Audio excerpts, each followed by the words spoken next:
Tout de suite, retrouvez la chronique du docteur Sarah Laksimi, Santé Ramadan, du site santeramadan.fr. Bismillah, alhamdulillah, wa salatu wa salamu ala rasulillah. Le jeûne est connu depuis la nuit des temps pour ses vertus détoxifiantes naturelles, apaisantes et reposantes pour l'organisme. Il fait partie des médecines traditionnelles. Le jeûne est la manière la plus naturelle de se soigner. Les animaux, par exemple, se privent de nourriture quand ils sont malades de manière intuitive, subhanallah.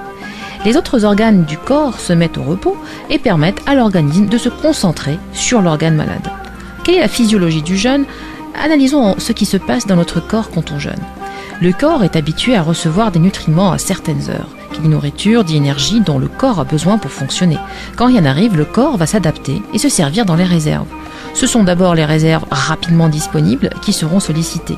Dans un premier temps, c'est le glycogène. C'est une forme de stockage du sucre dans les cellules musculaires et hépatiques, c'est-à-dire dans le foie, qui sera sollicité. Ce sucre stocké va se mettre à disposition pour aller dans le sang. Arrivé dans le sang, il pourra circuler dans tous les organes du corps et apporter l'énergie essentielle pour le fonctionnement normal des cellules. Dans un second temps, c'est la deuxième réserve qui sera sollicitée, la graisse. La graisse a deux origines. C'est l'accumulation des lipides, des graisses qu'on mange, et qui ne sont pas utilisées, et qui sont stockées dans des cellules spéciales dites cellules adipeuses. L'autre origine est le sucre excédentaire qui n'a pas trouvé de place dans le foie, et qui se transformera en graisse et ira se loger dans ces mêmes cellules adipeuses. Cette graisse va petit à petit fondre pour mettre à disposition l'énergie nécessaire au fonctionnement des cellules de l'organisme. Le dernier et ultime temps du jeûne, c'est la réserve protidique, les muscles. Cette sollicitation est absolument dangereuse pour la vie de l'individu. Elle suppose que toutes les autres réserves ont été épuisées dans leur totalité. Mais il faut savoir que cette troisième ressource n'est jamais sollicitée lors du jeûne ramadanien, puisque le jeûne du mois de Ramadan est quotidiennement rompu au coucher du soleil.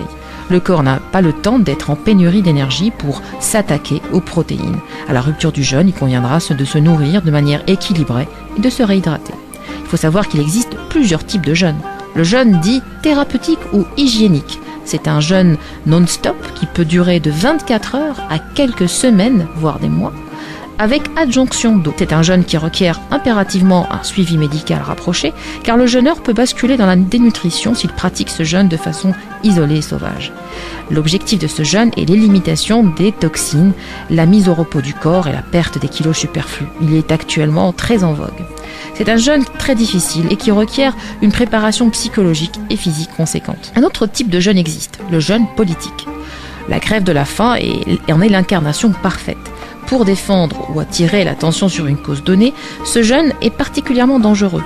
La personne qui pratique ce jeûne s'abstiendra de se nourrir pour une durée qui peut atteindre plusieurs semaines sans rupture jusqu'à l'obtention de ses revendications. C'est évidemment un jeûne qui peut mener au décès s'il n'est pas arrêté à temps. Troisième situation, c'est le jeûne religieux. Comme dit le Coran, aux croyants, le jeûne vous a été prescrit comme il a été prescrit à ceux qui vous ont précédés, afin que vous atteigniez la piété.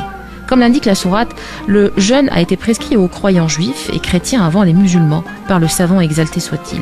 En tant que musulmans, nous sommes souvent interpellés au sujet de ce jeûne de Ramadan. C'est trop dur, c'est inhumain, c'est archaïque, c'est dépassé, etc. Le jeûne du mois de Ramadan est un jeûne sec, sans boire ni manger, mais court. Il commence à l'aube et se termine au coucher du soleil. Le jeûneur peut à ce moment se réhydrater et s'alimenter de manière équilibrée. Il faut savoir que médicalement, le corps n'est considéré en état de jeûne qu'entre 15 à 16 heures à partir du dernier repas. Quand on calcule la journée de jeûne actuelle, elle est d'environ 17 heures. C'est-à-dire qu'au final, nous ne jeûnons véritablement qu'1 à 2 heures par jour. Le jeûne de Ramadan est par conséquent un jeûne éducatif pendant lequel nous apprendrons à mettre de la distance avec les différents desiderata de notre corps, à perdre les réflexes quotidiens, à se dépasser sans être obligé d'escalader l'Everest ou de se jeter d'une falaise attachée à un élastique, à prendre enfin le contrôle sur soi et se libérer. Enfin, la véritable liberté n'est pas de succomber et devenir esclave de ses désirs, mais bien d'y résister, voire se s'en débarrasser. Le mois béni de Ramadan est l'occasion idéale de réaliser ce grand rêve de liberté souvent mal compris et mal interprété. Je finirai en concluant qu'à condition de n'avoir aucune contre-indication médicale, le jeûne de Ramadan est bien un jeûne doux. Que le Tout-Puissant nous aide à emprunter le chemin de la vraie liberté.